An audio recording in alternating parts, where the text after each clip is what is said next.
재확산이 심각한 프랑스는 어제 하루만 7만 5천 명이 넘는 신규 확진자가 나왔습니다. 프랑스는 주말부터 파리와 마르세유 등 주요 도시를 봉쇄했는데 교사 살해 사건 이후 수만 명이 모인 집회가 연일 열리면서 봉쇄 조치가 무색한 상황입니다.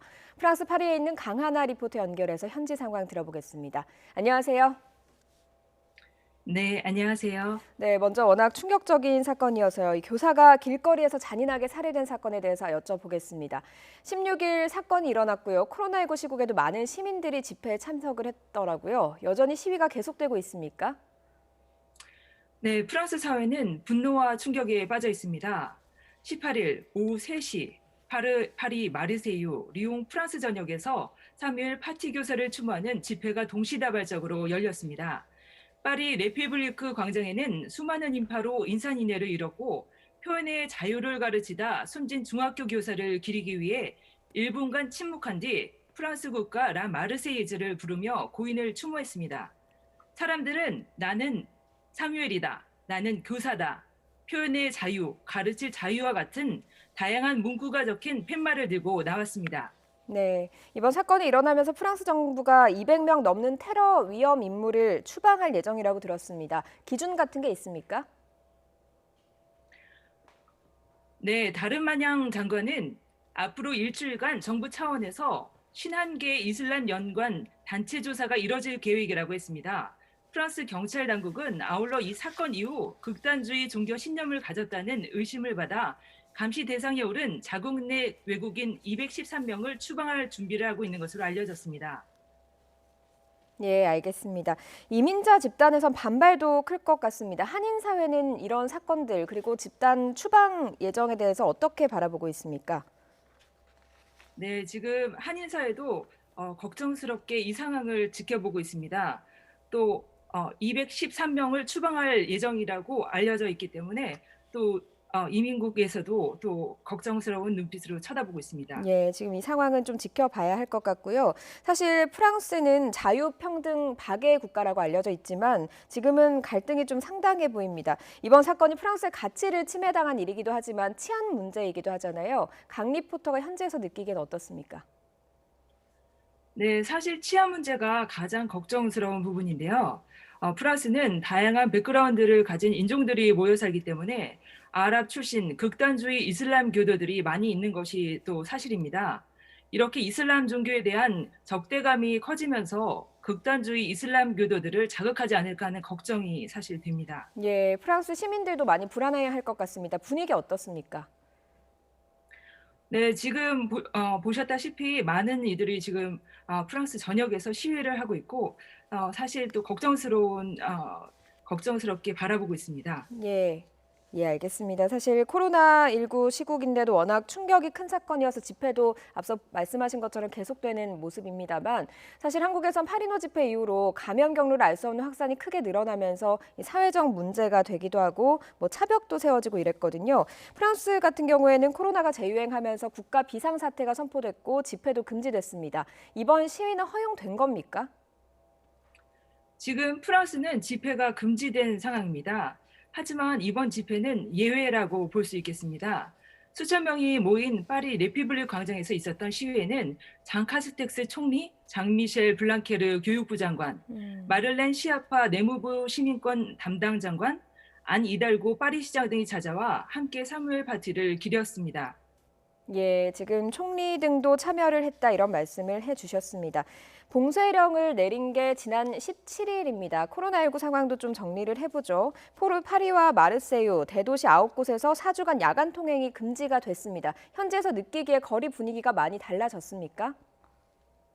네, 저녁 9시부터 새벽 6시까지 통행이 금지되었습니다. 야간 통행 금지 시간 동안 식당에 가거나 친구를 만나는 것도 금지되었습니다. 예. 물론 예외는 있습니다. 직업상, 진료, 또 공항 이동 등은 이동 증명서가 있으면 나갈 수 있습니다. 또한 반려동물 산책도 가능합니다. 하지만 휴가, 대중교통 이동 등에 대한 제한은 별도로 실시하지는 않았습니다. 예, 이런 통행 금지를 어기게 되면 어떻게 해야 되나요? 네, 1회 위반 시 135유로, 하나 18만 원 정도의 벌금이 부과되고 3회 이상 반복 위반 시 6개월의 징역 및 3,750유로, 하나 약 500만 원의 벌금이 부과됩니다. 예. 사실 전에는 프랑스에서 이렇게 강력한 방역 대책에 반대해서 시위도 있었습니다. 이번에는 좀 분위기가 어떻습니까? 네, 이번에도 이 시위가 맞지 않다고 많은 이들이 말을 하고 있습니다.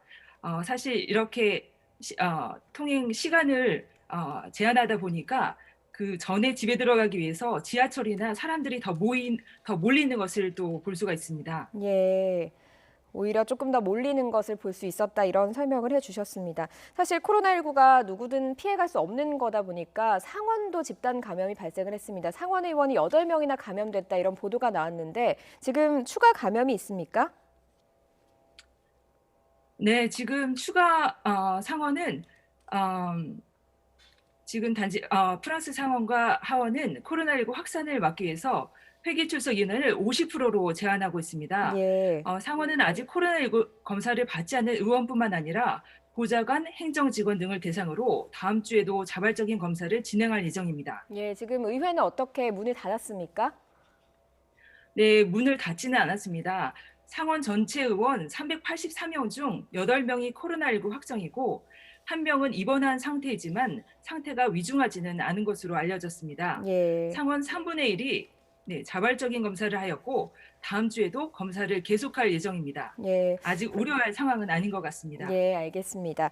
프랑스는 사실 확진자가 계속해서 급증하고 있는 상황인데 8월부터 확진자가 급증하지 않았습니까? 프랑스 방역 당국도 방역을 위해서 상당한 노력을 했을 텐데도 걷잡을 수 없이 번지는 모습을 보이고 있습니다. 이유가 뭐라고 보시는지요? 네, 프랑스는 바캉스 기간 동안 또 마스크도 쓰지 않고 사회적 거리도 지키지 않은 것이 원인이라고 볼 수 있겠습니다. 8월 달의 조사 결과로는 45%의 확진자가 15살에서 44살의 젊은이들이었습니다. 코로나19에 대한 경각심을 버리고 모여서 늦게까지 파티를 하고 즐긴 결과라고 할 수 있겠습니다. 예, 그러면 이번에 야간 통행 금지 같은 강력한 방역 대책으로 어떻게 좀 해결이 될 거라고 보시는지요? 네, 그래도 9시부터 새벽 6시까지 문을 닫기 때문에 뭐 바나 레스토랑에 사람들이 이렇게 모이지 않을 거라고 예상하고 있습니다. 예, 그러면 조금 더 나은 모습을 보일 수 있을 거다라고 생각을 해주시는 것 같고요. 마지막으로 프랑스 내에 우리 교민들이 상당히 많으실 것 같습니다. 어떻게 지내시는지 좀 걱정이 되는 상황인데요. 경제적 어려움 크시지 않으신지요? 네, 프랑스 한인 교민들 중에는 여행과 운수, 숙박 관련 업종들에 종사하는 교민이 많습니다. 한인 여행사들은 코로나19 이후 관광업이 사실상 중단되면서 직원의 70% 이상인 유무급 휴직에 들어갔습니다. 예. 매출은 90% 가까이 줄어드니 잠정 폐쇄하는 곳도 생겨났습니다. 한국으로 돌아가는 교민들도 꽤 많이 계셨습니다. 예, 알겠습니다. 강하나 리포터도 건강 조심하시고요. 프랑스 상황 전해주셔서 감사합니다. 지금 여기까지 듣도록 하겠습니다. 오늘 말씀 감사합니다. 네, 감사합니다.